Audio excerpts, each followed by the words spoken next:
10वां बाब। सबा की मलिका सुलेमान से मिलने आती है। और जब सबा की मलका ने खुदावंद के नाम की बाबत सुलेमान की शोहरत सुनी तो वो आई ताकि मुश्किल सवालों से उसे आजमाए। और वो बहुत बड़ी जलों के साथ यरूशलेम में आई, और उसके साथ ऊंट थे जिन पर मसाले और बहुत सा सोना और बेशबहा जवाहिर लदे थे।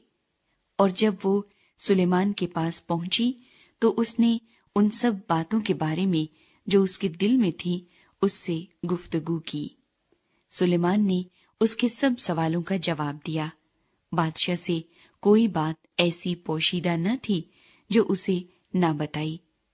और जब सबा की मलका ने सुलेमान की सारी हिकमत और उस महल को जो उसने बनाया था और उसके दस्तरखां की नेमतों और उसके मुलाजमों की नशिस्त और उसके खादिमों की हाजिरबाशी और उनकी पोशाक और उसके साकियों और उस सीढ़ी को जिससे वो खुदावंद के घर को जाता था देखा तो उसके होश उड़ गए। और उसने बादशाह से कहा कि वो सच्ची खबर थी जो मैंने तेरे कामों और तेरी हिकमत की बाबत अपने मुल्क में सुनी थी।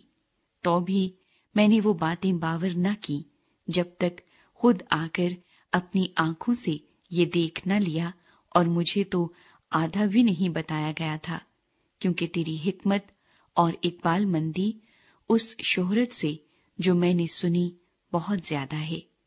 खुशनसीब हैं तेरे लोग और खुशनसीब हैं तेरे ये मुलाजिम जो बराबर तेरे हजूर खड़े रहते और तेरी हिकमत सुनते हैं। खुदावंद तेरा खुदा मुबारक हो जो तुझसे ऐसा खुशनूद हुआ कि तुझे इस्राएल के तख्त पर बिठाया है, क्योंकि खुदावंद ने इस्राएल से सदा मोहब्बत रखी है, इसलिए उसने तुझे अदल और इंसाफ करने को बादशाह बनाया। और उसने बादशाह को 120 किंतार सोना और मसाले का बहुत बड़ा अंबार और बेशबहा जवाहिर दिए। और जैसे मसाले सबा की मलका ने सुलेमान बादशाह को दिए, वैसे फिर कभी ऐसी बहुतात के साथ न आए। और हीराम का बेड़ा भी जो ओफीर से सोना लाता था, बड़ी कसरत से चंदन के दरख्त और बेशबहा जवाहिर ओफीर से लाया। सो बादशाह ने खुदावंद के घर और शाही महल के लिए चंदन की लकड़ी के सतून और बरबत और गाने वालों के लिए सितार बनाए। चंदन के ऐसे दरख्त न कभी आए थे और न कभी आज तक दिखाई दिए। और सुलेमान बादशाह ने सबा की मलका को सब कुछ जिसकी वो मुश्ताक हुई और जो कुछ उसने मांगा दिया। अलावा इसके सुलेमान ने उसको अपनी शाहाना सखावत से भी इनायत किया। फिर वो अपने मुलाजमों समेत अपनी ममलकत को लौट गई। सुलेमान बादशाह की दौलत व सरवत। और जितना सोना एक बरस में सुलेमान के पास आता था, उसका वजन सोने का 666 किंतार था।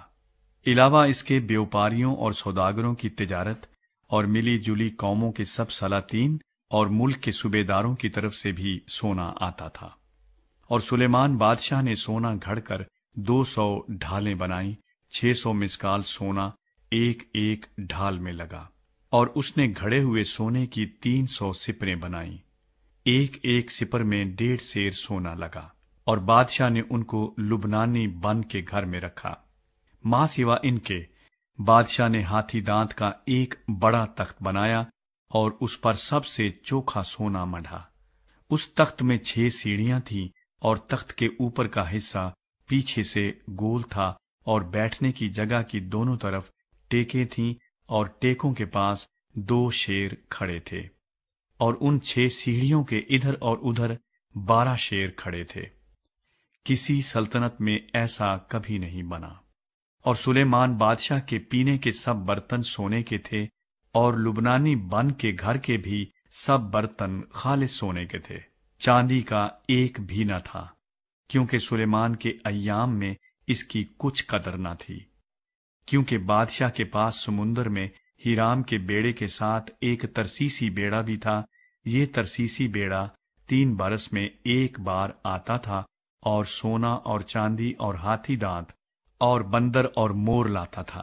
سو سلیمان بادشاہ دولت اور حکمت میں زمین کے سب بادشاہوں پر سبقت لے گیا، اور سارا جہان سلیمان کے دیدار کا طالب تھا، تاکہ اس کی حکمت کو جو خدا نے اس کے دل میں ڈالی تھی سنے۔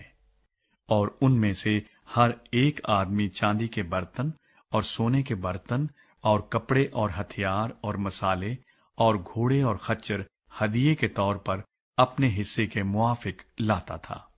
اور سلیمان نے رتھ اور سوار اکٹھے کر لیے، اس کے پاس 1400 رتھ اور 12,000 سوار تھے، جن کو اس نے رتھوں کے شہروں میں اور بادشاہ کے ساتھ یروشلیم میں رکھا۔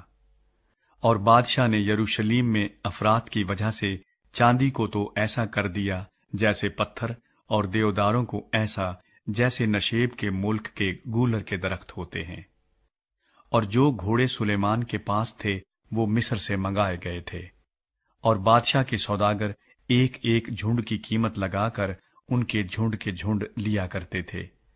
اور ایک رتھ چاندی کی 600 مسکال میں آتا، اور مصر سے روانہ ہوتا، اور گھوڑا 150 مسکال میں آتا تھا۔ اور ایسے ہی ہتھیوں کے سب بادشاہوں اور ارامی بادشاہوں کے لیے وہ ان کو انہی کے ذریعے سے منگاتے تھے۔